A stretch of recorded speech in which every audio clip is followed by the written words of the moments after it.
You are 20% body fat and you want to get lean, specifically 10 or even 9 or 8% body fat, this would be my approach to do so. And this is something I've done time and time again. It is actually probably the bread and butter of gorilla platoon transformations, because most guys in the army are not really pushing over 20%.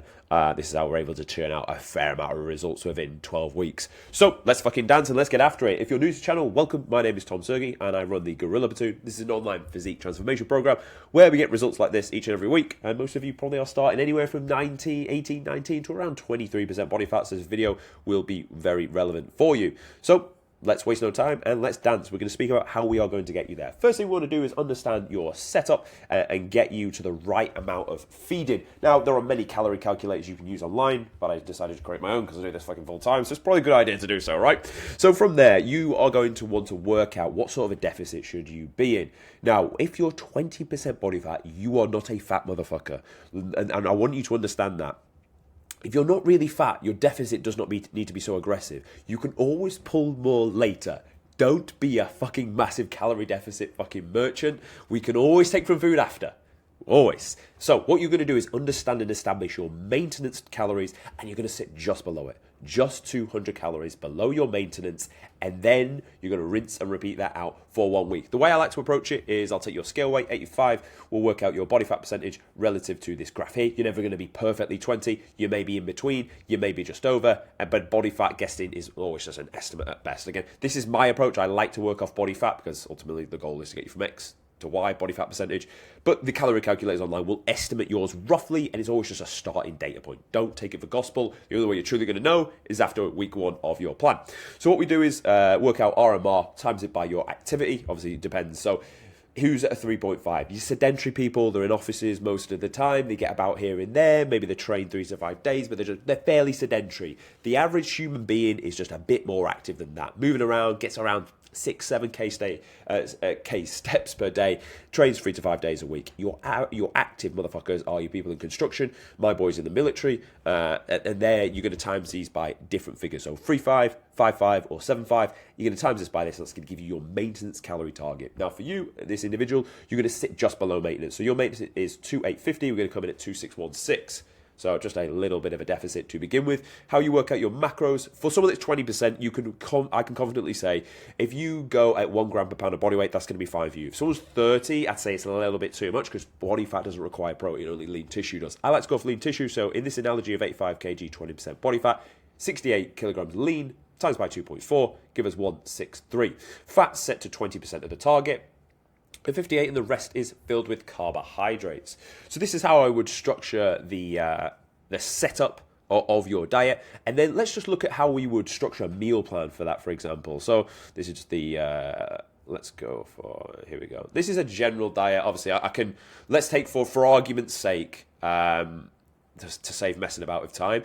Let's say we started, your slight deficit is you at 2,355, protein at 169, carbs 290, fats 57, fiber. That is a key target here. Why is fiber important? Fiber is filling. Fiber adds volume to the diet, which when you're dieting down is the holy sacred grail and will make it feel like you are not even dieting because you're eating more food. I find when people come on to plan with me, they say, oh, I've never eaten so much food in my life. It's like, yeah, because you're probably lacking in a load of fiber. You're eating more things that are smaller and calorie dense. If I give you a lot more fiber, it's going to feel like you're eating loads of food, but you're still going to drop scale weight because the overall calorie intake is not as much. So there's a standard meal plan. You can, if you want just me to tell you exactly what to eat, this would be my approach, and you chop and change things that you don't like. Meal 1, you're going to roll with oats at 70 grams. Again, plenty of fiber, slow to digest. And oats are really good for dieting because you swell them up with water and it's like eating cement. Who here wants to eat cement? Not many people, but when you're hungry, you fucking will. Then peanut butter, 30 grams to slow down that whole digestion of the meal even more. Scoop away just to get the protein consumption up within that given meal because we want to take your target and ideally divide it across as many meals as you've got. And then we're going to add some berries for taste, but again, for more fucking fiber. This has got 13 grams of fiber in this meal. Meal 2 then, and this meal I've set up as if you were going to train in the middle of the day. Obviously, you would twist and pivot it. We'll come on to how you could change the pre-workout meal in a second. Meal 2, you're going to run with chicken breast, raw weight 150, add dry seasonings to it, weigh it out raw, weigh everything raw and uncooked, by the way. That's the standardized approach for this. You could swap this for tuna, whitefish or turkey, but the point of the matter is get a lean option in you. Vegetables, I leave this quite subjective. Whatever vegetables you like to digest. I'd be going for big voluminous ones like tomatoes, cucumber, spinach, and maybe some tender stem broccoli. And then rice dry weight at 50 grams, low calorie hot sauce can be added here. Now we're into the pre-gym meal. I like to go, again, more oats, more fibre, fill that motherfucker right up, 20 grams of jam. With this, if you're going to train first thing in the morning, you're going to swap this out for a banana, an apple, and you could get some berries in there. Why? Higher on the GI scale, quick to digest, easy to get in, but also still fibrous. You could get a squares bar in there. That'll digest perfect. It really, really will. But look at the size difference in that versus some fruit. Straight after the gym, we're in for a shake. And again, if you were training before the gym and needed to fill it up a little bit more, you could have this before because you're going to have this meal straight after. Bang, you're in. You're good to go. Meal 5 then is pretty much a replica of meal 2. Why? Because I want you to be able to go to the food shop and I want your shopping list to be as small as humanly possible. I also want you to be able to double prep your feeding because it's going to make life a hell of a lot easier as well, right? Don't make things harder for yourself. Double up the meat until you get bored of it. Then swap it out. So you go chicken breast 150, veg again. This time we've gone pasta at 50 grams and pasta sauce. But again, if you're not a fan of these carb sources, you can. I'm at the minute, I'm basically running this diet, but I'm not doing pasta, I'm running rice twice per day. I really like it. I can double up the prep, easy. Or you could have a tortilla in one because you're on the move and you just take a chicken rapid, perfect. Or you want, again, if you wanted to add this even more fibre and even more filling, you'd swap pasta or you'd swap the rice for sweet potato or white potato. Bigger in volume, feels like you're eating more food, but also digests very well. Finally, we're going to finish the day with some morale. I'm not a complete psychopath, so you will get some morale in there. And we're going to go with low-fat yogurt 200, berries again for sweetness and fibre. With this, I actually buy the frozen, but I'll slightly heat them up for this meal. 30 grams of dark chocolate, 70% or above. The darker the better. I'm a 95% type of guy. I like my dark chocolate how I like my... You've all heard that saying before. So that's the way I would run this feeding plan. Again, you can swap things out. Like meal 1, you might just want to run eggs and bread, and you could still have some berries in there for fibre, or you could actually just ditch them. Again, that's if you are going to train later in the day, and you want something that's going to slow you down even more. The beautiful thing about eggs is, for 270, 100...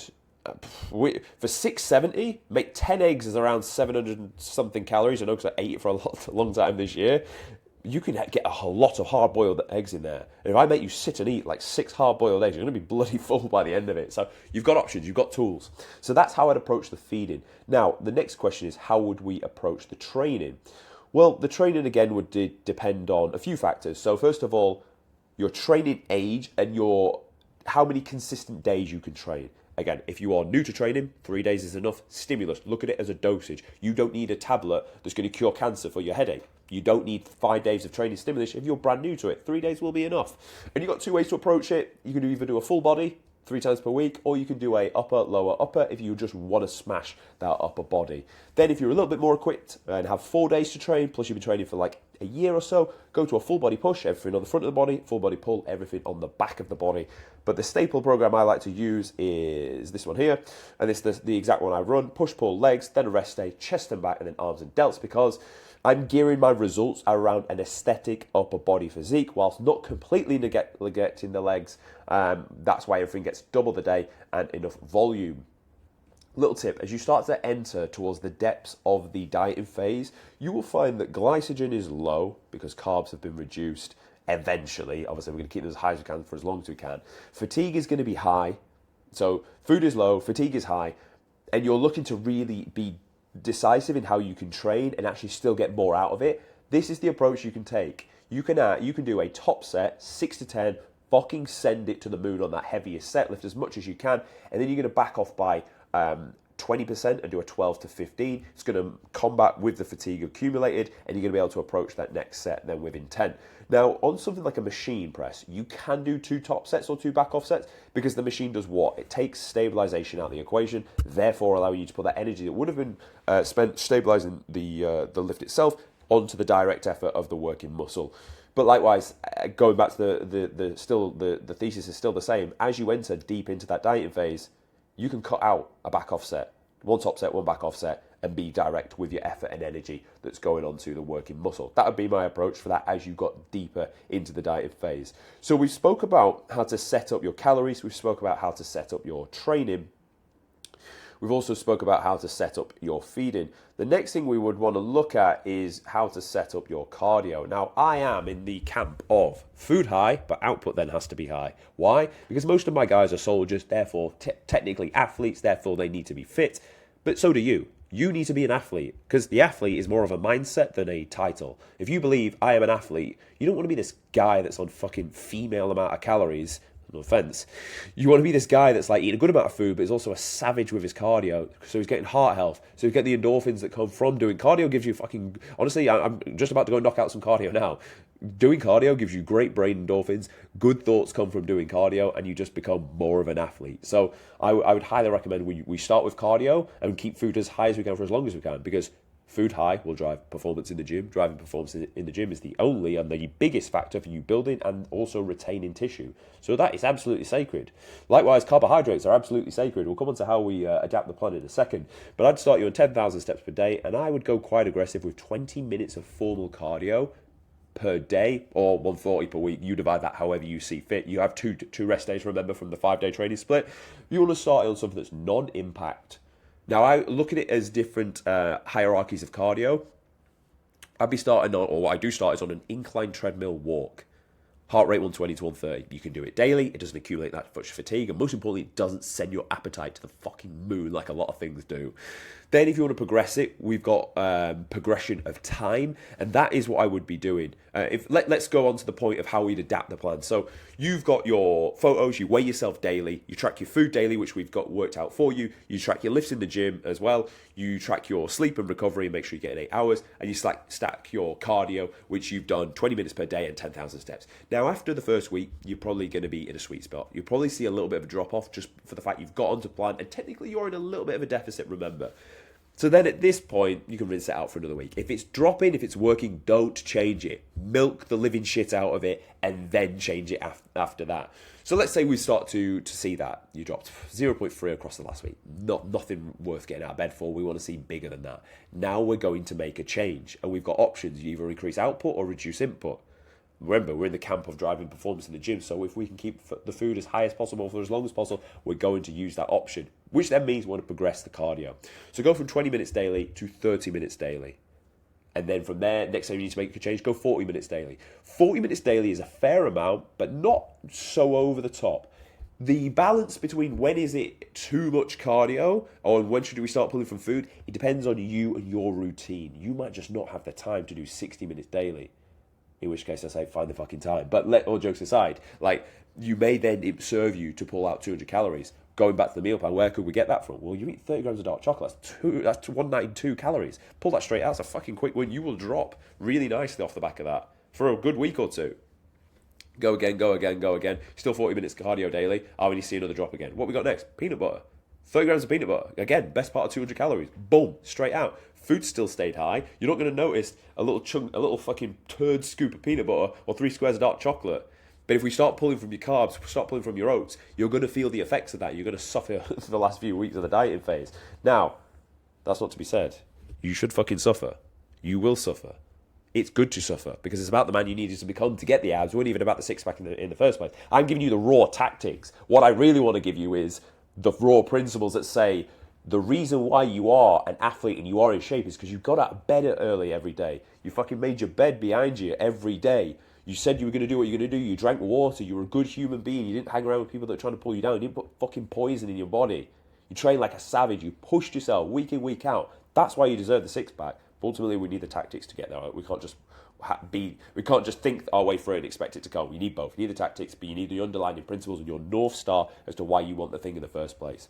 So at this point, you have then either increased through cardio or decreased food. Other means of progression is, let's say you're at 40 minutes daily. You could do 40 minutes daily, but instead of doing an incline treadmill walk, get yourself on a cross trainer. Get yourself on a Stairmaster and just increase the hierarchy of cardio. Or specifically pushing up the BPM, the heart rate beats per minute. So we're doing 120 to 130, we set 145. We go aggressive and we get things moving nicely. And then at that point, you're just going to look at the data week in, week out. Do I need to make a change? Yes, I didn't make progress. I was adherent, so therefore something needs to change. Either increase through output or a decrease from food. Ideally increase through output first so I can keep food high for as long as I can. Or I've maxed out the amount I can really do. My fucking missus is threaders because I'm never in the house. I'm always on that fucking treadmill. so she's put the pressure on me, so I'm just going to pull from food to buy back some time. Fine.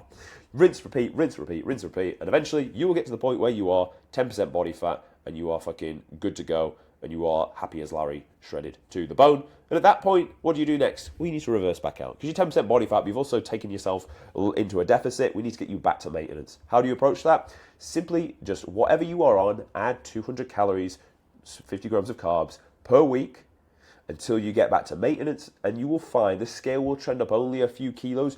It's not about the scale weight at this point. It's about how the condition is holding and still looking. I should have taken how this guy's actually looking. He is a fair amount of kgs heavier, but it's still he's still in a good lean space, and that was the goal: hold the maintenance target. And maybe I could do a separate video on that actually. But that would be my approach for it to get you from 20 to 10% body fat over the course of 12 weeks. Easy done. That's my approach to take it. If you found it useful, brilliant, subscribe. And if you want to work with me, there'll be links in the description. Thank you for watching, and I will see you tomorrow.